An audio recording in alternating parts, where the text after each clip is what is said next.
We've seen wildfires pop up all across the state this year, and some local fire departments say that early detection can make a big difference when fighting them.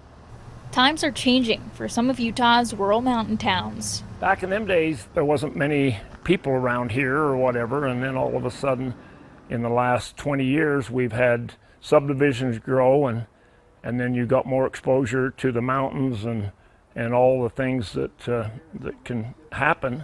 Thomas Moore's been here his whole life. A former firefighter and fire warden in the 70s. He's really seen it all. Everything you can imagine.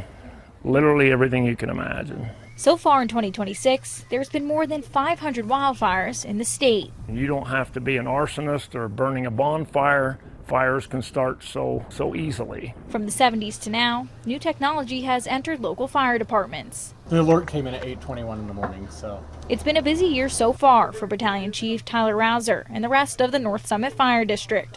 On Friday morning, he says with the help of the PANO AI wildfire detection camera system, they were able to get to a remote fire on Lewis Peak before activity could increase. We don't pay for it. It's privately funded. They allow us access to it, our dispatch center access to it. The nice thing about this system is it does early detection. It detects smaller fires. This one that it got on Friday was a single tree. Being here in town, and I don't think anywhere we got any calls about this. He says AI detects the smoke, contacts a real person to confirm, then sends an alert to the local agencies. And just looking at the camera view, you can see the dead vegetation around it, the dead trees. It would have had plenty to start burning had that fire grown into something more. Rouser says they've been utilizing these cameras for about a year now, and it helps them respond faster and coordinate with the right personnel. But if you ask Thomas Moore, technology wasn't always that savvy. There was people manned in fire towers all the time, and then most of my wildland fires was called in by your commercial airliners.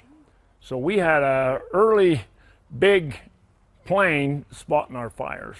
While technology is changing and helping firefighters in new ways, there is always something about Colville that will stay the same. Just a beautiful place to be. In Colville, Julia Sandor, Fox 13 News, Utah.